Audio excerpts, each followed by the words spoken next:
وصلى الله على نبينا وسيدنا محمد وعلى آله وصحبه أجمعين. أما بعد,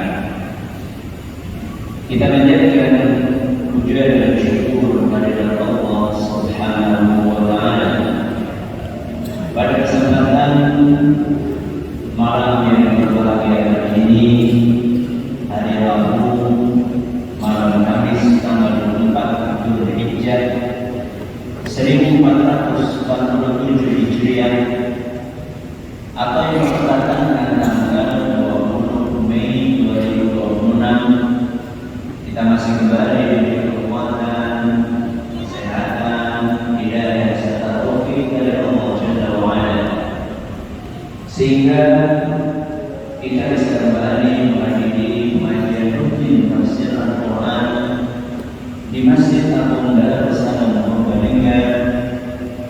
Kita berharap semoga Allah Subhanahu wa Ta'ala melimpahkan kepada kita semuanya ilmu yang bermanfaat, sehingga bisa kita amalkan sebagai bekal untuk menghadap kepada Allah Jalla wa Ala.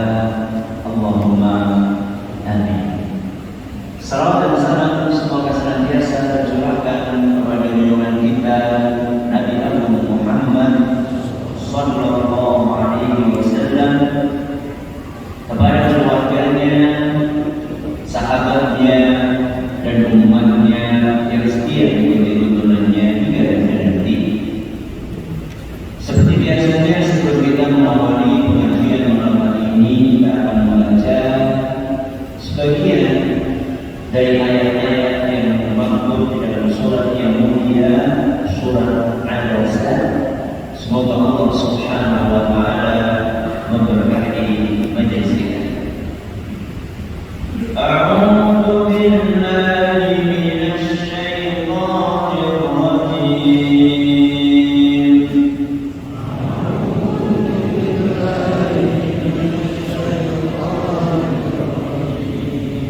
Qutilal insanu ma akfarah.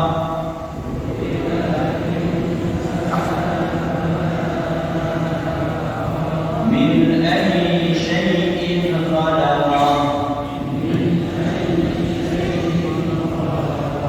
Min nutfatin khalaqahu faqaddarah.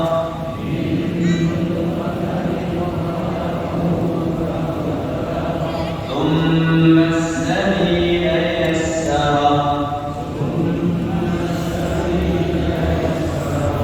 Thumma amatahu fa'aqbarah.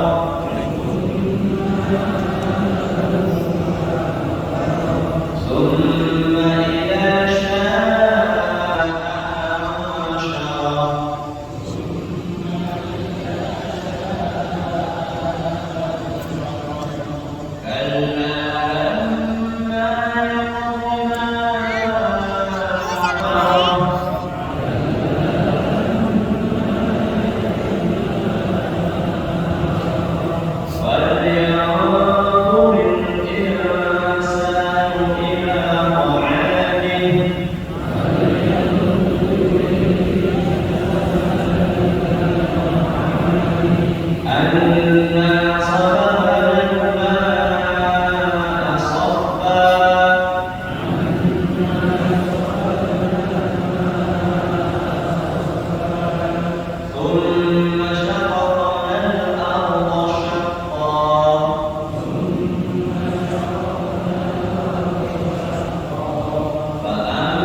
Pada pertemuan yang lalu, alhamdulillah kita sudah menyelesaikan pembahasan ayat ke-9 atau bunyinya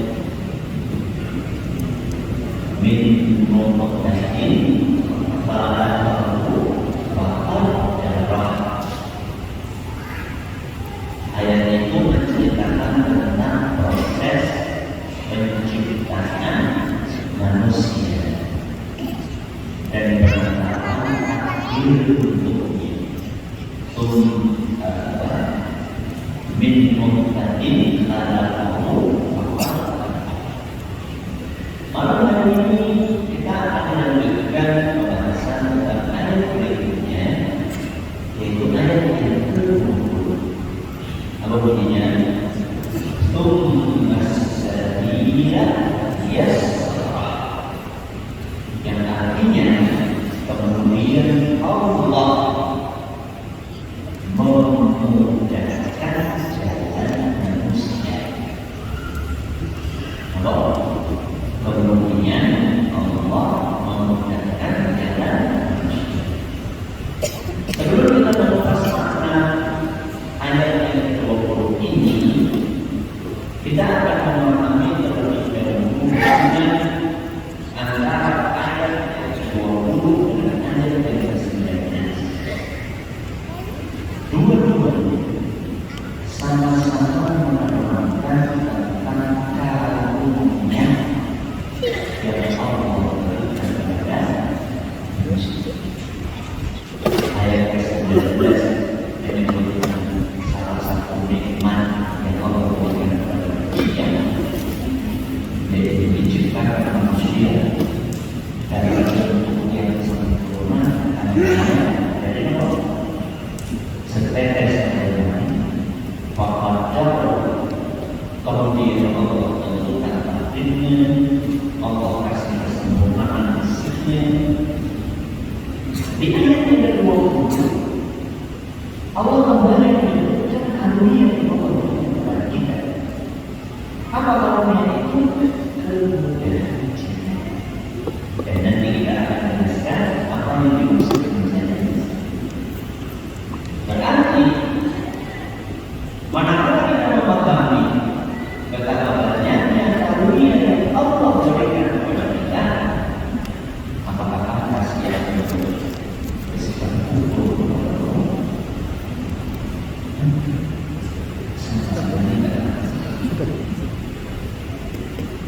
masa sudah dikasih begitu banyak nikmat kok malah bersikap kufur kepada Allah Subhanahu wa Ta'ala.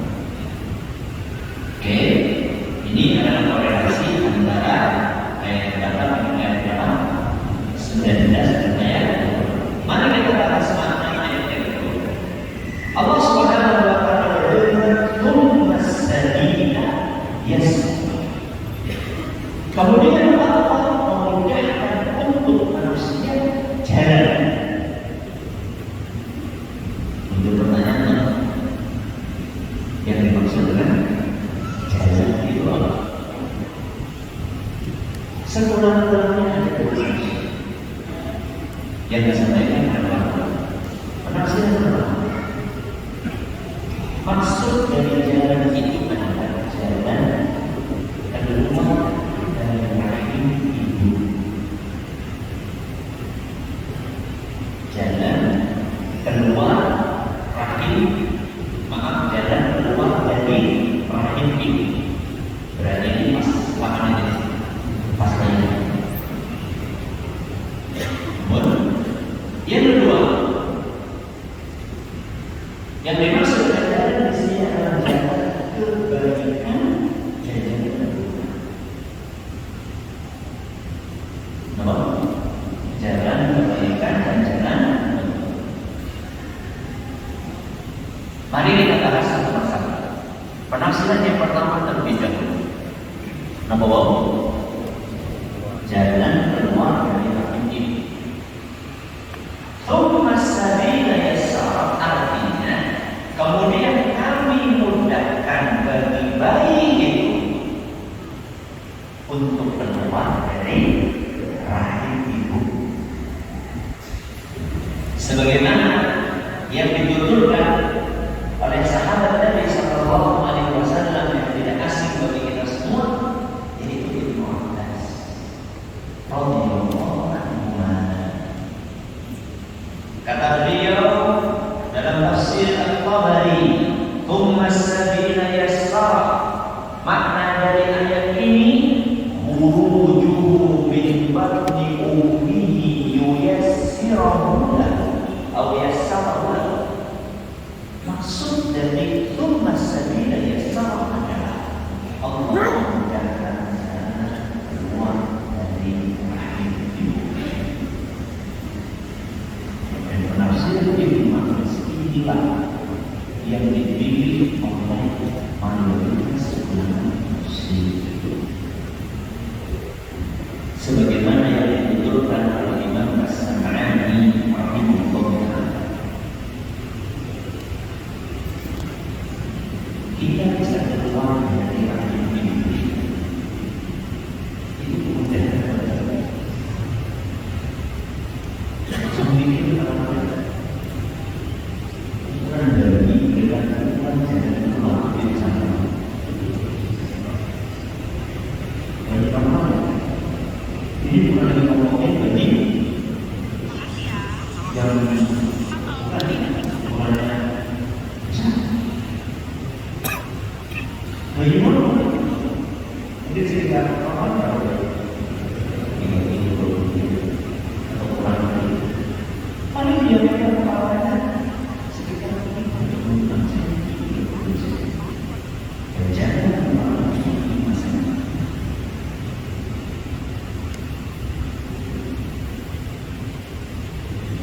itu bagian Allah. Bagaimana bagiannya?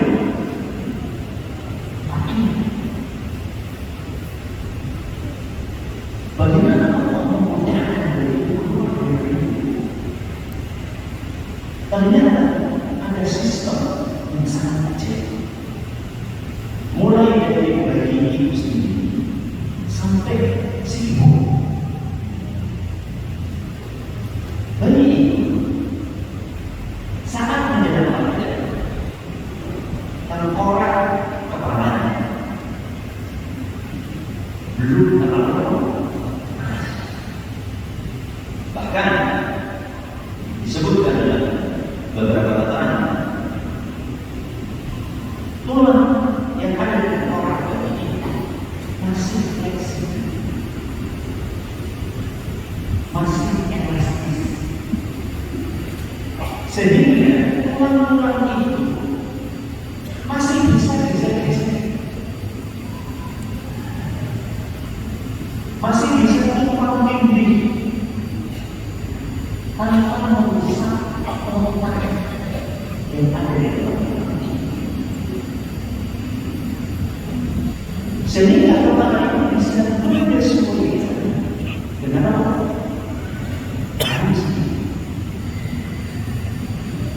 Ketika terjadi pergeseran itu mengecil sebenarnya, nanti begitu keluar dari rahim si ibu tidak akan menerima.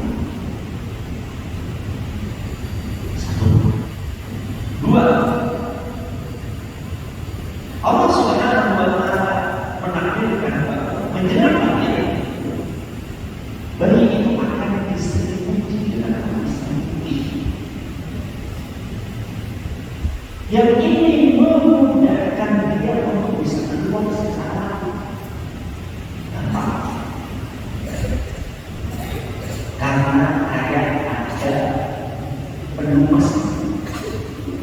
Begitu keluar akan keluar diliputi dengan lapisan tersebut, dan fungsinya juga selain untuk memudahkan keluarnya, fungsinya juga akan melindungi kulit bayi yang sangat sensitif, sehingga dia tidak terlalu merata yang keluar, walaupun mungkin akan susah untuk keluarnya, walaupun mungkin harus dikepok, ditahan. Dua, tiga, proses keluarnya itu bertahan. Dari mana kita bisa memahami itu? Dari kontraksi. dari nomor dengan yang sudah punya anak, ketika istrinya dengan sudah mulai nomor mulus-mulus keras, maka dibawa ke mana? Ini, oh ini baru bukaan satu mungkin. Wah ini cuma 20. Coba satu, dua, tiga, sampai 10. Itu adalah proses yang bertahap. Dan tahapan kontraksi ini akan membuat si ibu gak terlalu capek. Karena ada fase untuk keluar istirahat. Makanya saya cerita kali dari seorang ibu yang bayinya gak keluar terus dikasih ngomong memacu, katanya luar biasa jauh lebih sakit daripada. Kenapa? Karena obat pemacu itu membuat dia terus kontraksi tanpa bisa istirahat. Padahal secara normal itu keluarnya bukan pertama, terus kemana ini? Apakah bersama?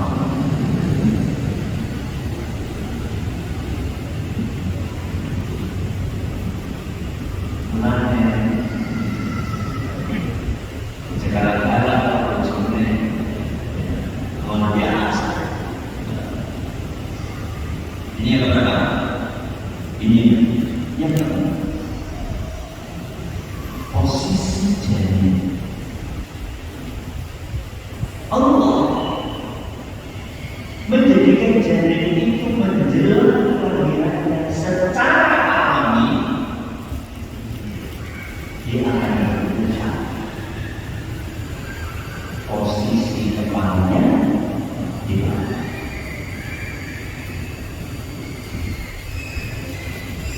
Seandainya dalam posisi sebelumnya, berarti apanya? Ini di bawah. Wah, itu yang namanya susah. Mungkin ada sebagian kita pada saudaranya nama sih juga dulu bisa bermain. Kalau kami bisa ngomong, ya bisa ngajarnya. Tangannya gimana? Bisa nih mau keluar, kakinya sudah keluar, tangannya kayak gitu deh.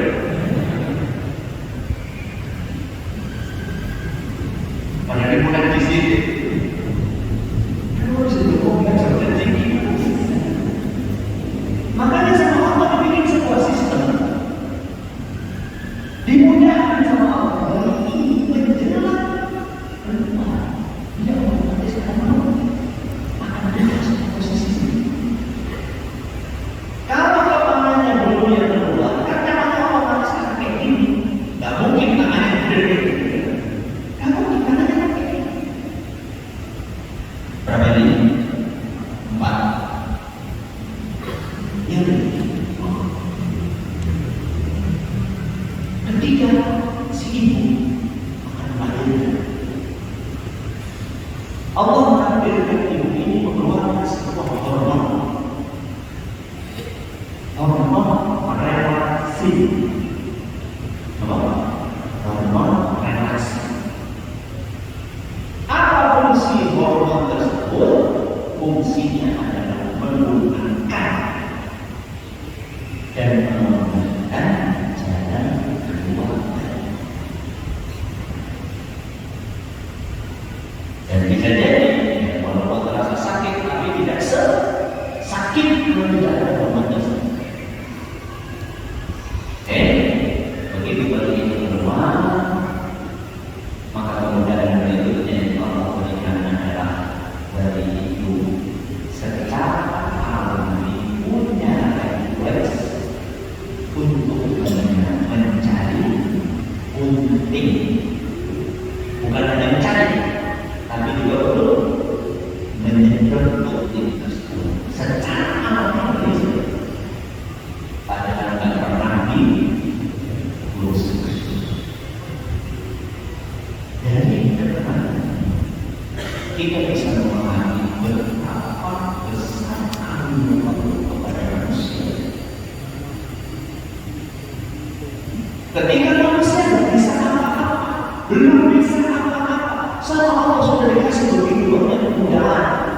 begitu banyak sistem, begitu banyak keajaiban.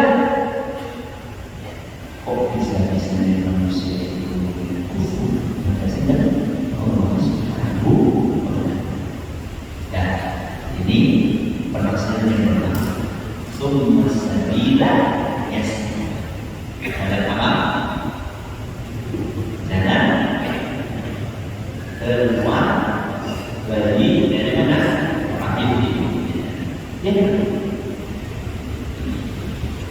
Yang dimaksud dengan kemudahan di sini kemudahan jalan kebaikan dan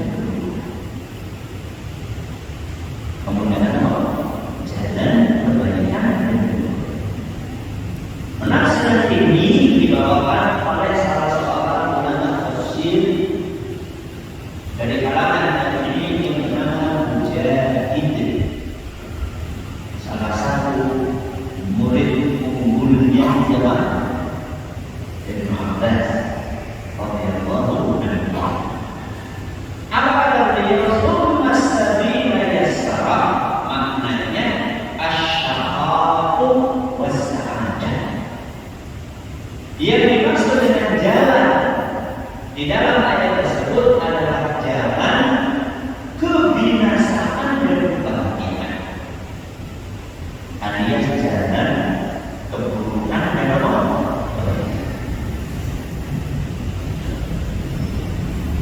Allah memudahkan jalan kebaikan dan keburukan. Nah, kebaikan sih oke misalnya, tapi Allah memudahkan apa? Jalan keburukan itu berikut. Ayat ini adalah ulama mirip sama ayat yang ada dalam surat Al-Baqarah. Tepatnya ayat ke-10. Sama-sama.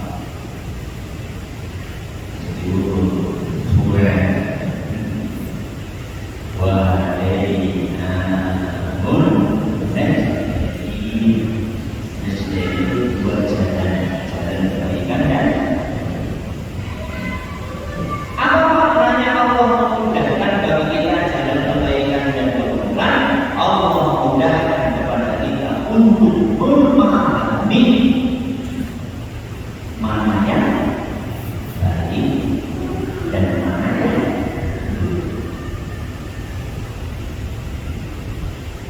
Allah mudahkan bagi kita untuk apa? Memahami jalan yang baik dan jalan yang buruk. Kemudian Allah membimbing kita untuk meniti jalan kebaikan dan meninggalkan jalan keburukan. Dengan cara apa? Ini pernah kita jelaskan di tafsir surat Al-Baqarah ayat 10. Dengan cara apa Allah menjelaskan kepada kita jalan kebaikan dan keburukan? Sekurang-kurangnya 3 cara. Yang pertama dengan fitrah, yang kedua dengan akal, dan yang ketiga dengan wahyu. Jalan ini pertama apa? Betul. Yang kedua, ya. Yang ketiga, wahyu. Mari kita bahas. Allah mudahkan kita untuk memahami mana yang baik dan yang buruk. Pertama adalah fitrah. Pertamanya sifat kalau itu fitrah adalah sifat yang sudah Allah tanamkan di dalam diri kita. Sifat asli yang sudah melekat sejak kita diciptakan. Siap untuk menerima kebaikan. Makanya manusia pastinya menyukai kebenaran,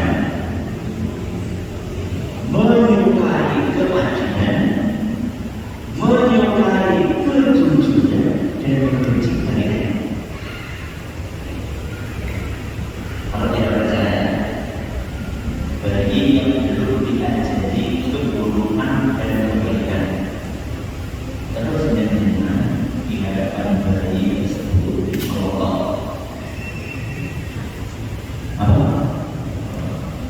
dipendeliki kalau writing atau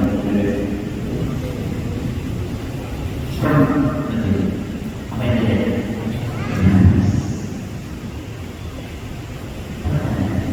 siapa yang jadi ini membaca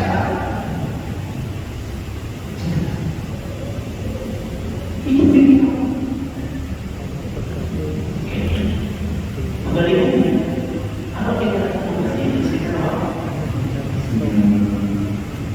belum ngomong ya, belum ngomong.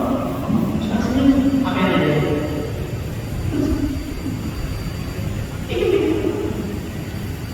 Soalnya dari itu suka bersihnya apa? Benar, apa buktinya? Dari kami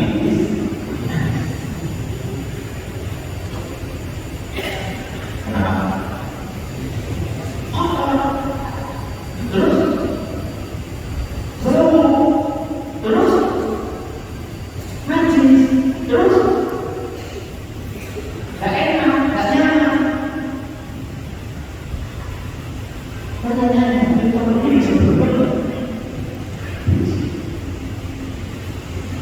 Yang biasanya merusak perasaan.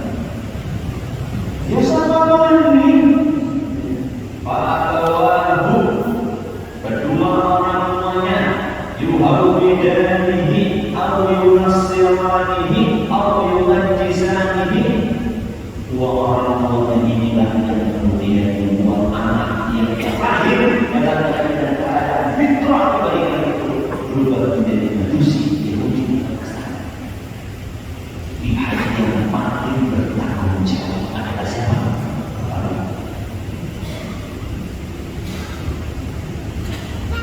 Apa yang membuat anak menjadi nyaman dengan pipis? Yang awalnya gelisah dengan pipis, apa yang membuat dia nyaman?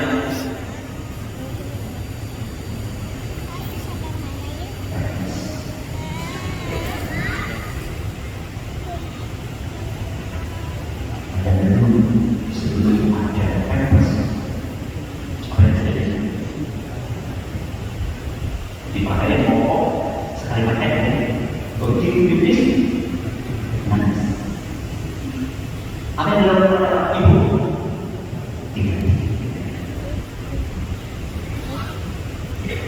Itulah ketepunan ibu zaman dulu.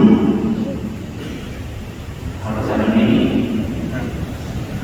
mulai dari mesin bisa 24 jam. Bisa apa? Kenapa?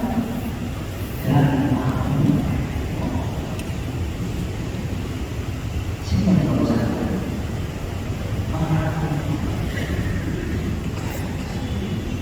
Contohnya dari anak kecil itu biasanya bangunnya dikasih atau tawar siangan dikasih.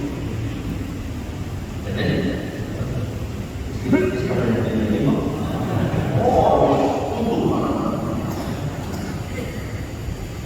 Anak-anak bangunnya berapa?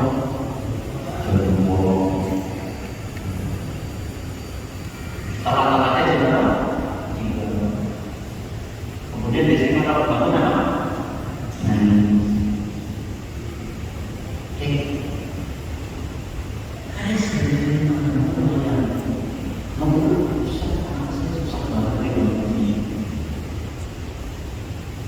Ketika sudah profesi di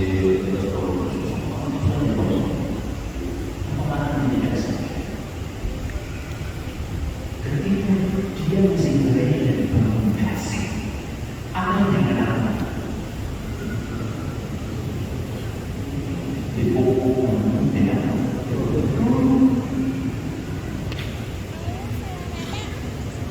bergane. Oh, mana kotaknya? Orang tuanya masih ngantuk. Akhirnya anak yang sudah bangun kasih itu sama dia disuruh dikurati.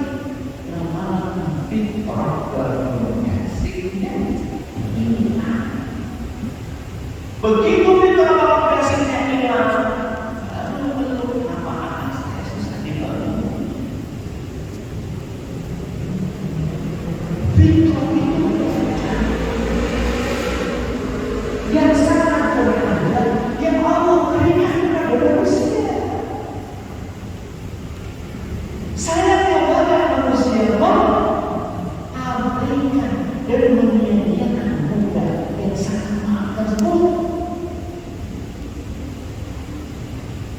Sini sendiri bayi anak-anak.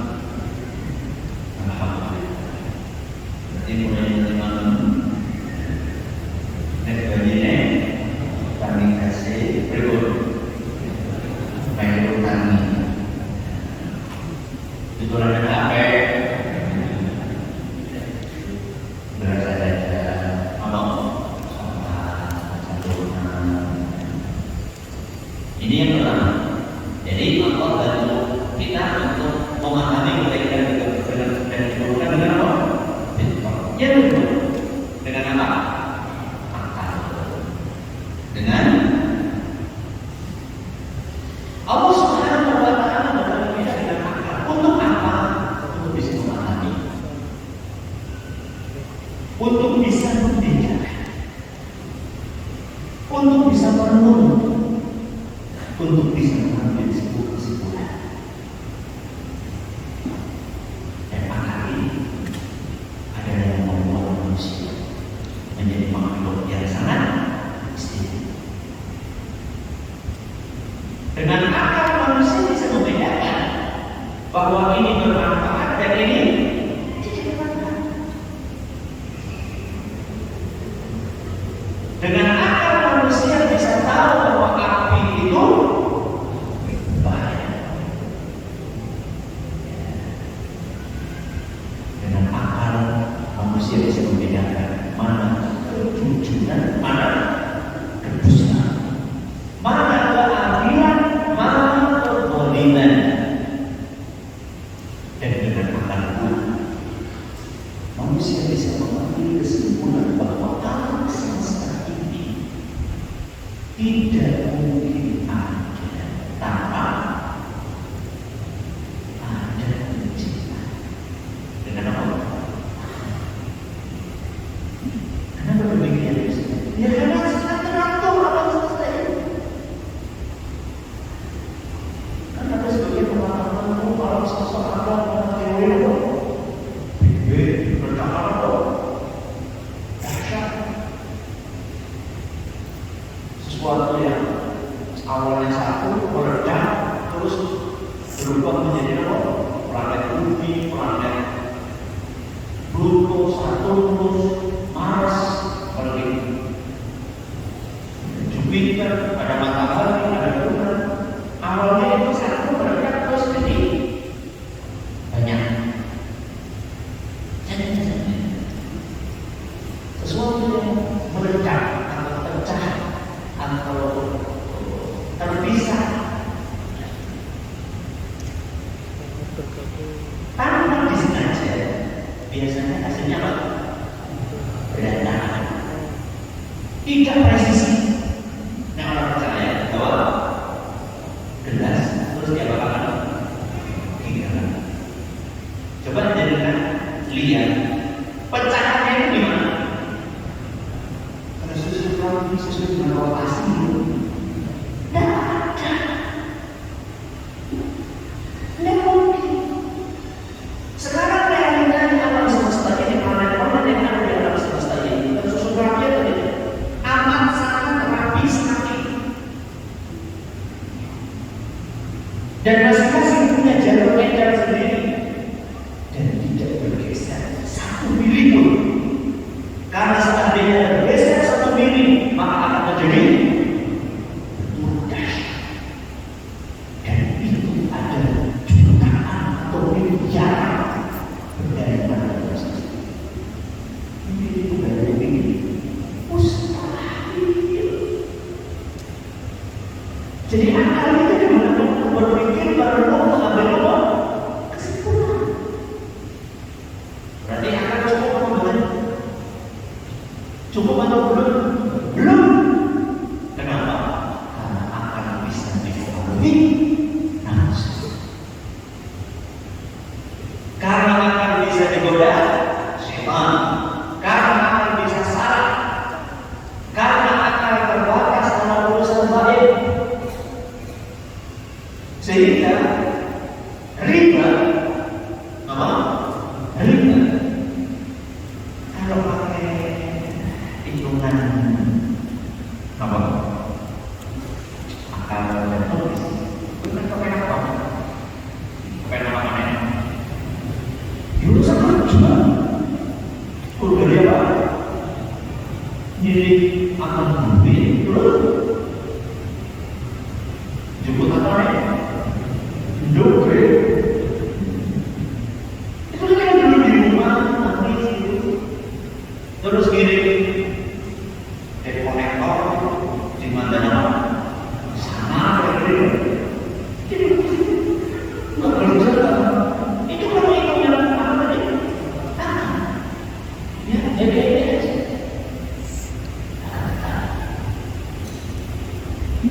Wah,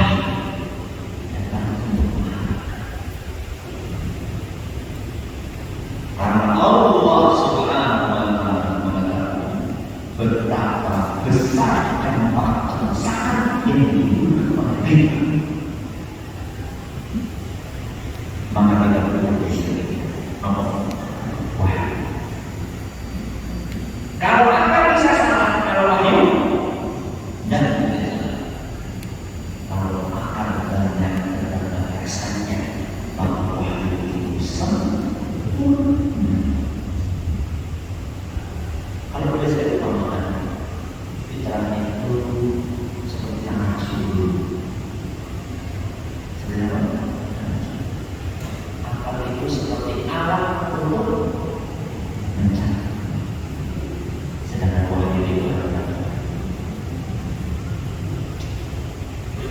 caranya mengetahui mana yang unggul dan mana yang berarti tiga-tiganya bersinergi untuk membimbing kita mengetahui mana jalan kebaikan dan mana jalan keburukan.